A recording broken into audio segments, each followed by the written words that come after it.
in Israel and Palestine, interviewed people, made documentary film about it, and I've written about it, and we've issued endless declarations through the World Intellectual Wisdom Forum, but none of it has stopped what's happening. None of it seems to have made a dent. So, and of course my work isn't referenced, nobody's ever heard of it. I keep kind of undercover, which maybe something I've done wrong, you know. If I had a higher profile and had when I went to these and organised these meetings, you know, it was reported in the New York Times and stuff, maybe it would have been more successful. But anyway, this book is dynamite. Read it. It's very, very sobering and sad and tragic. And what I think is very interesting is the last essay, which I read, by Claire Daly, who's a member of the European Parliament. She's an Irish woman, and she's an MEP, and she's on the left politically, and she's a peace activist, we would say. So she comes from that Irish tradition that I resonate with, and she points out the folly of Ursula von der Leyen's response on behalf of the EU to this slaughter and genocide, because she points out that Ursula von der Leyen doesn't actually have the authority to give an imprimatur to what Israel has been doing, this genocide, whereas she's been pretending that she has that authority because she's the president. Well, Claire Daly points out, no, she's not actually the president of the EU, in the same way that Bin Laden is the president of, Biden, bit of a Freudian slip there, in the same way that Biden is president of the US. And therefore she doesn't have the authority to say what she's been saying, which is, I unequivocally condemn the attack carried out by Hamas, terrorists against Israel. It is terrible in its most despicable form. Israel has the right to defend itself against such heinous attacks. That was the initial statement by Ursula. Well, fine, you know, I would agree with that. But the thing is, as it goes on, Claire Daly points out that in law, self-defense doesn't include mass revenge for a previous attack. She also points out that whole rule of self-defense is an interstate thing. If a state attacks you, you have the right to fight back in law. But Hamas isn't a state. Palestine isn't recognised as a state.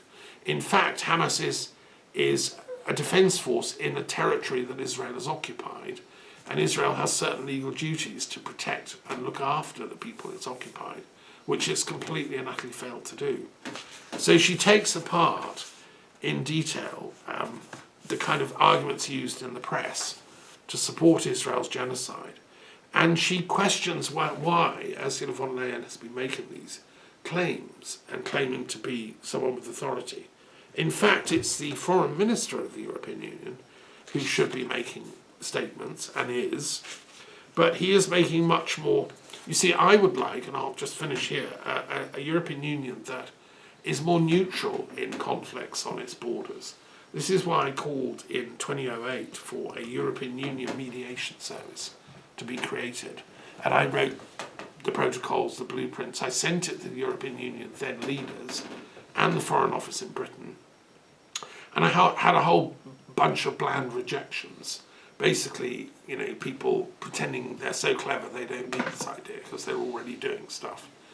And yet, if they'd have done what I said, we wouldn't have had a war in Ukraine and Russia, because I proposed the European Union mediation service, officially staffed by bureaucrats, with, say, 5 people, the greatest mediators of each country, Sweden, Denmark, Italy, France, then Britain, would be on tap to go and sort out these conflicts in territories on our borders, like Ukraine, Russia, like Gaza, Israel, like parts of North Africa, wherever there's conflict bordering.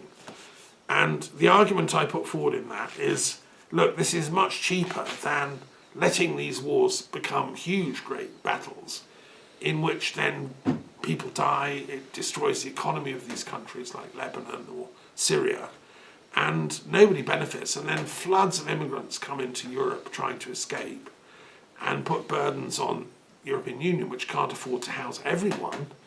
And so much simpler is have an effective mediation service that prevents the conflicts at source and even funds the parties when they agree a peace deal. So if you have a country X somewhere in North Africa about to go into civil war, you send out a team of mediators and you get them to agree not to kill each other. I mean, they should be doing this in the Sudan right now. And then you say, we'll fund you, we'll give you X billion euros, half each, if you stick to the peace treaty. And, you know, what's not to like here? So, but my work was totally ignored. And you can see the results. So, yeah, so I'd like a European Union that's smarter, that's more clever, that's more preemptive, that's more about healing, that's more about peacemaking. And I believe Claire Daly and other MEPs realise this. I thought Ursula von der Leyen was an intelligent woman. She did part of her degree at the London School of Economics, where I studied. She's a sort of clever lady. I don't know what's happened to her along the way. Maybe somebody's put a chip in her and it's directing her lack of morality. I don't know. But, you know, she didn't have the courtesy to write back to me when I wrote at the start of this conflict and suggested mediation. So I think it's a mistake for the European Union to take sides instead of mediating, because it's obvious this is a long-standing conflict going right back decades, and we shouldn't be taking sides. We should be taking both sides simultaneously. I'm on both sides. I do take sides. I'm on the Palestinian and the Israeli side simultaneously, and I want a two-state solution with everyone living in peace and non-violence. And I would like the European Union to get behind that proposal, which is what it says it wants. Anyway, there we are. So that's what I've been up to this week, some of it. Okay, questions, comments, yeah. I think you made the point that what is surprising is that Ursula von der Leyen has been re-elected, even after this statement showing that she had a partial point of view and exaggerated considering his position. That means we have to open the eyes that the Israel and American influence on Europe is huge. We are not governed by elected people from our countries, but deciding people, I guess, are influenced by Israel. And it's a kind of explanation, it's a deduction of the situation. Because it's quite surprising. The article you mentioned say that Europe is giving a lot of money to Israel for research. Sure. Why? Yeah, Why more? And also we are selling arms to Israel. So it's a kind of reciprocal influence and money and. There's a trade agreement. It looks like we are not independent. That's what I think in Europe, as politics is concerned. Yes. So, okay, that's more a statement than a question. Is there a question there that you want to pose? Yes, it looks like a statement. Of course, you may find arguments, please, that show the contrary, or something different or more nuancé. Well, there's so much, to unpack here, and I mean, the question we could ask is how far back do we take this conflict? Because, I'm a specialist in interfaith mediation. I did a PhD thesis on it, and that's one of the problems, is when you have a conflict like this comes up, it's about the clash of divergent narratives. Different cultures have a whole different historical framework that they go into the mediation chamber with. And Israel has this ancient history of, the chosen people. We survived Egypt, we survived Babylon, we survived the Greeks and Romans. We're God's survivors. We even survived Hitler. We've now got to Israel, and we're going to survive this one, And so they've got this attitude of it's us against the world. And they've had it since, well, it's since the Assyrian invasion of Israel, I would say, in the 700s, and and even before that. So and it's passed down through education and through enculturation each generation, and it's there in the Holy Scriptures reinforced, because God is on our side, but He's not on their side. He's not on the pagans, the heathens, and the other lot. So there's a very, very deep psychological narrative going on in the Israeli mindset, particularly the religious. I'm talking who are very influential in this current government. Yeah, but my question is not on Israel historian position. My question is about the politics in Europe. Yeah, no, I'm coming to that. Okay. Let me come to that in my own time. So I think to answer your question fully, you've got to understand the mindset of Israel and Israelis, and so they're absolutely fiercely determined to win, right? And the fact that they were nearly wiped out in the genocide several times, but most by Hitler in Europe and stuff, has given them this sort of a love-hate relationship with Europe. And so I think how Israel thinks, and I'm talking about the Israeli right, the hawks, we would call them, they take preemptive action to kind of neutralize states that look like they may cause trouble, and individuals. And Israeli intelligence is incredibly sophisticated. Mossad, they use assassination, be it in Iraq or Egypt or in Europe, Pegasus, numeric surveillance, and more recently yeah. the use of you can assassinate people by just silencing them and putting them off the grid, which is happening. So there's a sort of intellect, and the justification for this in the mind of Israel is because, well, we have to preserve ourselves, we have to protect ourselves, and that means we have to sort of clamp down on other people.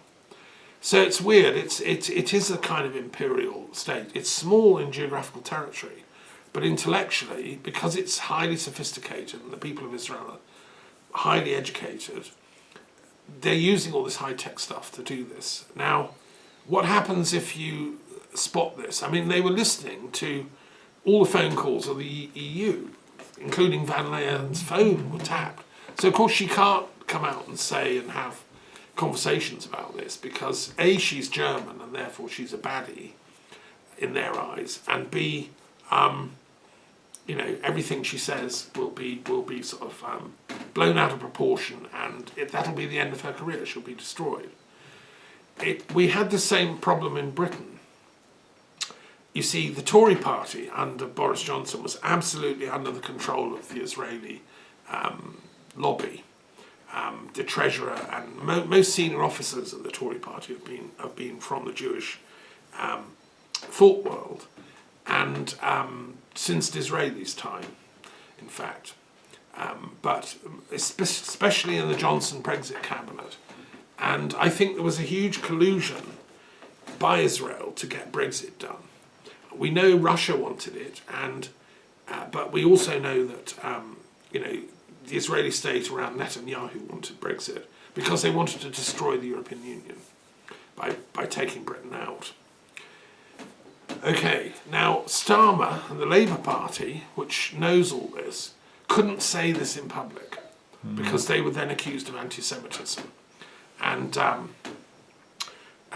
the then leader of the Labour Party for a while wasn't able to say this. He was then destroyed as a political leader.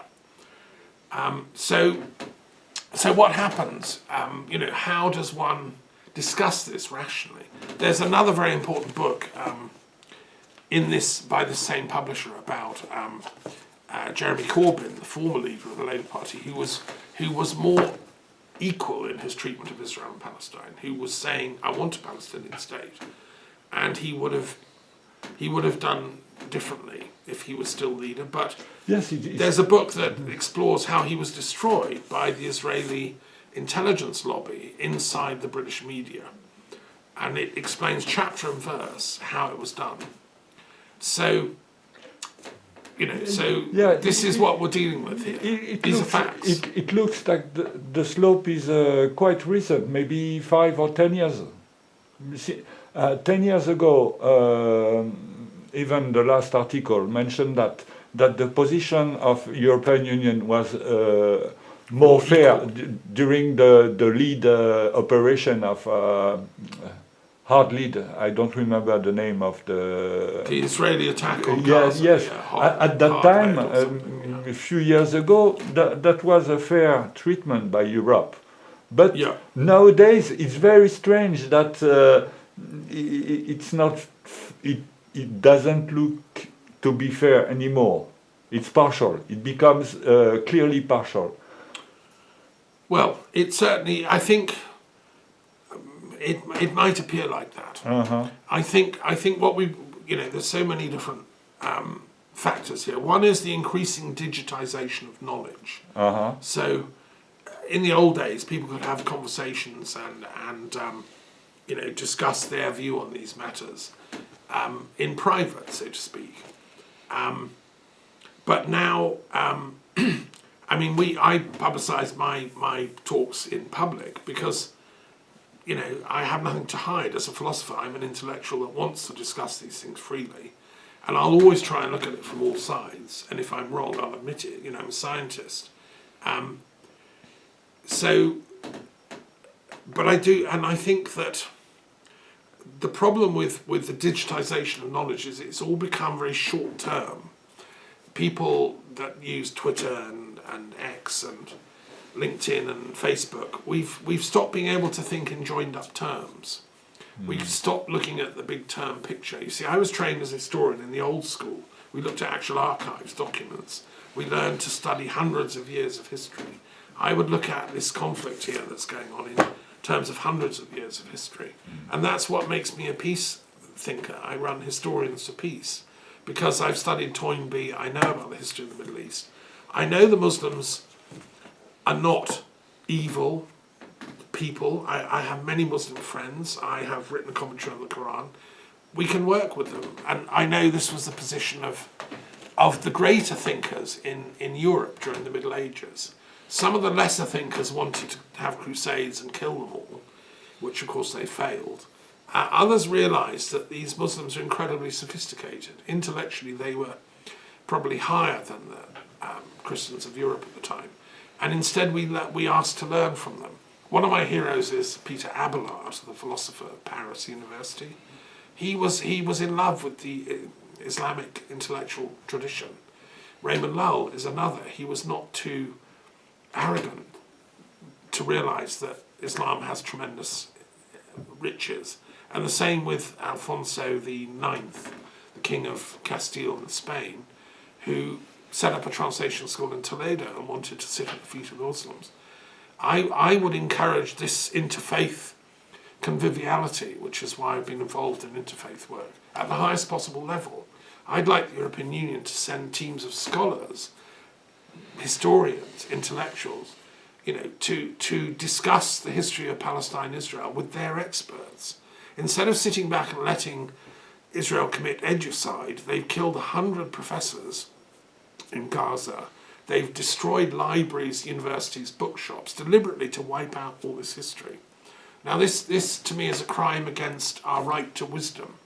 The highest right we have as philosophers is the right to know, the right to wisdom, the right to know ourselves. This is the Delphic mandate from the Delphic Academy. And if people are trying to silence that,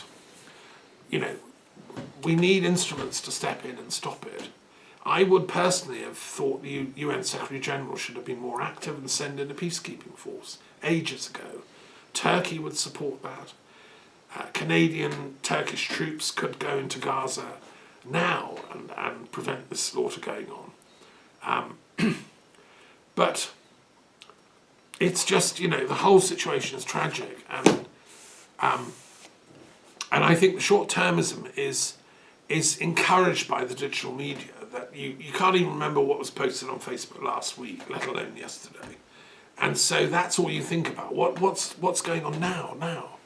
Instead of having what my colleague Elise Boulding said, the 100-year view of history. She said that, I mean, my mother was born in 1914, her parents were born in the mid-1800s, so I have a direct living memory of like the mid-1800s just in my own family. So that's how long, and so the attitudes I have of being against war were inculcated into me by my parents who lived through World War II, World War One, and then even the Victorian era, which you know, so, but people now are living, they have just like a knowledge of the last week, and history is being dropped in schools, and philosophy likewise, and this is why we've become impoverished. And as a European living here in France, I think the greatest fight back we can do, and to help our Israeli friends and our Palestinian friends, is to become better educated. Read books like this, study the history of the region, read the Bible, read the Quran, listen to my commentaries on it, discover the mistakes that are being committed here, and then insist on reason, you know, being applied to these conflicts. I still think philosophy can provide rational solutions to these conflicts, and yeah, I'm happy to you know, help with that. Yes, questions. So you began your talk with the Pol Pot story, Yes. and could have the reason help from preventing Pol Pot's tragedy? Yes. Had I taught him, had I been in Paris at the time where he was being but I would have taught him to be critical of Marxist theory. I agree in with Stalin and Mao's yes, variant. education He is so never had important. the right I education. agree with you. Yeah. But once we are on the other step, people are showing that they are not well educated. Yes. Yeah. Yeah. What do we do with that? What do we do? Reason, we have to re-educate. reason seems not to be enough.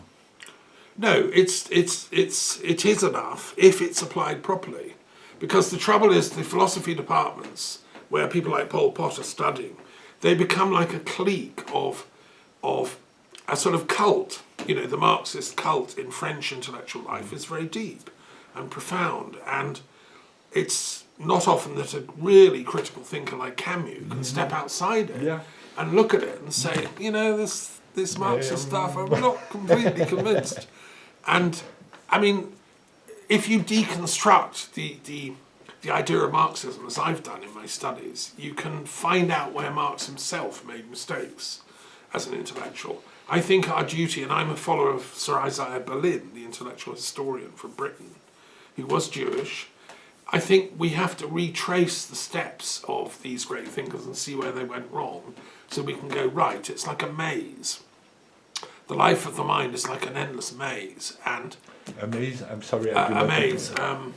A mixture? En français, non, c'est un labyrinthe. Ah, Un labyrinthe avec les tournants fausses et tout comme ça. On doit retracer les étapes.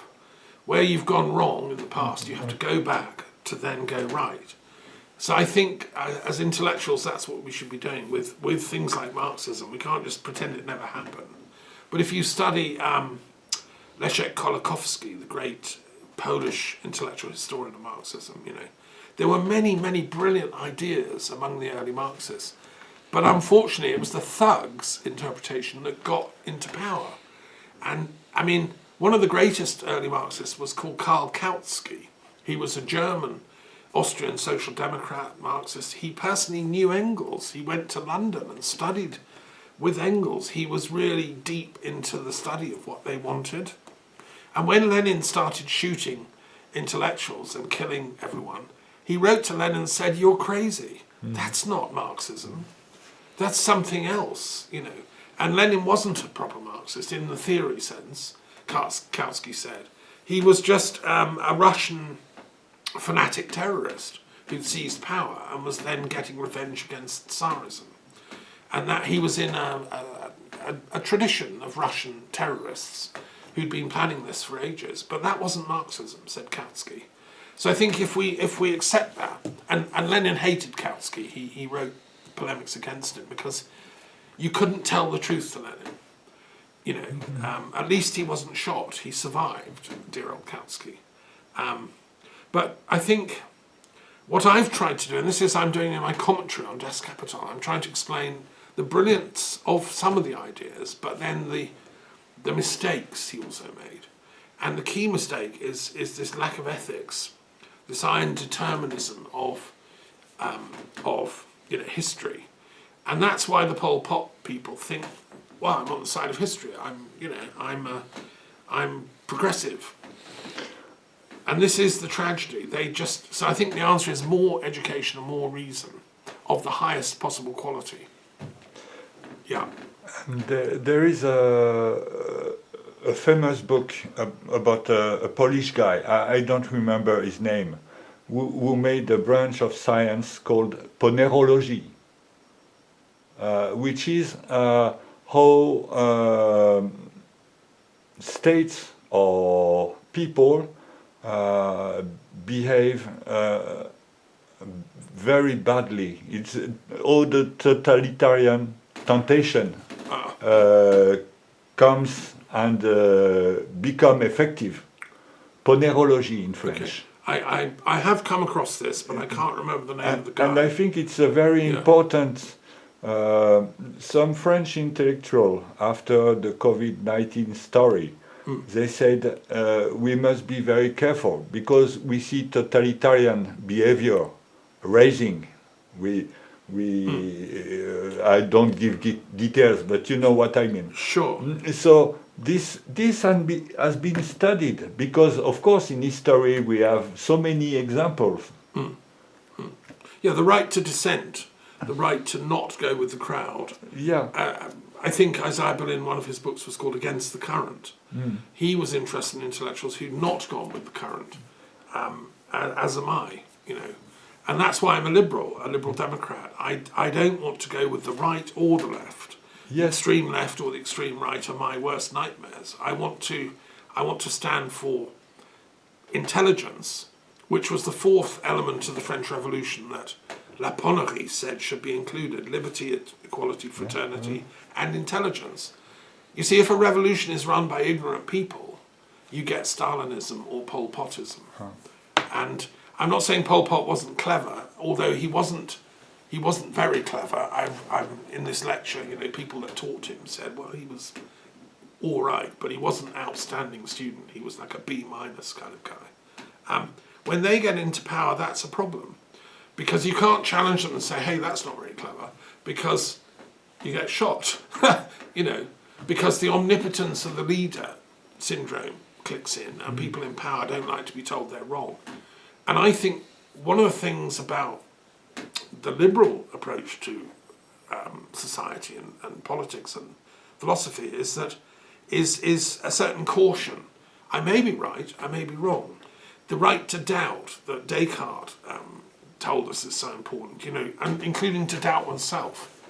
You know, I'd never have the courage to mass slaughter thousands of people because I'm probably wrong.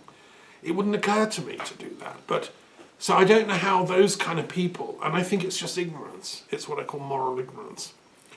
And that comes from the root to ignore. So they're ignoring the mistakes. I mean, history, we have to learn from history, and that's why it's important to remember all this stuff, so we don't repeat it. Sadly, Putin is like a nightmare throwback to the archetypal Russian mistake, you know, of like totalitarianism plus censorship plus killing off opponents, silencing them, and then just bombing the enemy to death. That's the kind of warfare that Russia likes. It's just one town after another, you reduce it to rubble. As my friend from Syria came here and explained, that's how the Russians were helping in the Syrian civil war. They just mass bombed everyone to death and call it victory. And they're trying to do that in Ukraine. Whereas I think I do believe in freedom. I think at the end of the day, we have to have freedom in society to, yes, make mistakes, but then freedom to correct the mistakes and get it better next time. If you take the view we're here as spiritual beings learning, an incarnation on planet Earth, or many, to learn, to advance our enlightenment and everyone else's, making mistakes is part of it, but so is learning from the mistakes and realising where we went wrong. It's like when I was teaching full time, and the student doesn't get a brilliant mark for their essay. They want to know why. What did I say wrong? And then it's my duty as a teacher to point that out. Yes. So there's a lot. Shall we move on and do some... So let's look at the periodic table and see if we can garner some insights from different... Because I already choose African primary. Okay. You're going to go for that one. Right. Excellent. Okay. Right. Okay. Well, yes, that's taking the story back a long way. The roots. Yes. So that's number 3, right? Z is the time code, which takes it back to like 200,000 years, because humans have been emerging out of Africa all that time. So we're talking about the faith of our ancestors coming from that primal migration, if you want. And anthropologists are studying exactly when, probably different streams have come out of Africa. The most recent might have been about 60,000 BC, when sort of Homo sapiens came out. This is the theory at the moment. But the very first would have been around 200,000. And as someone who studied anthropology a great deal, I'm fascinated by all these waves of hominids. And at what point did they have language? I don't think you can... question mark. Can you have a religion or a philosophy without language? I'd like to talk to Wittgenstein about that. I suspect you can obviously have emotion, feelings, impulses, desires. You can think. There's a very interesting Netflix series at the moment about the orangutan, which I've been watching, and the commentator says they're thinking. You can see the orangutan picking up a stick and using it as a tool. He's doing something that we would call thinking. And they are supposed to be the great ape closest to humans, our ancestors. They don't have language as we would expect to discuss it. But so I think, yes. But what's interesting, these orangutans, they spend 80% of their time eating. And when they're not sleeping. I mean, that's all they do. And they're chewing and they're eating insects and they're eating fruit and they're showing the little ones how to do it. So their whole life is spent in what we would call sensual gratification. There's not a lot of time left for philosophy clubs. Or for contemplation, or for... No, it's just constant feeding away. And I was thinking, God, I'm so glad we escaped the trees, because what a boring life, to be honest. I mean, I like eating, but I just do it. On the Sundays, I don't do it at all in the day because it's my fasting day. And to me, that's a symbol of the human emancipation from the orangutan phase of being. So, yeah, we've come a long way since then. So, Africa, yes. It's, to a religious studies scholar, Africa's amazing. It's got ancient religions, it's vast, it's got deities in each of these cultures. It's an interesting mixture of polytheism. It's got many, many deities and gods and goddesses, and also like snake gods, elk goddesses, and it's got lots of animal deities who are charged with the kind of the power of the animal. It's also got a sort of idea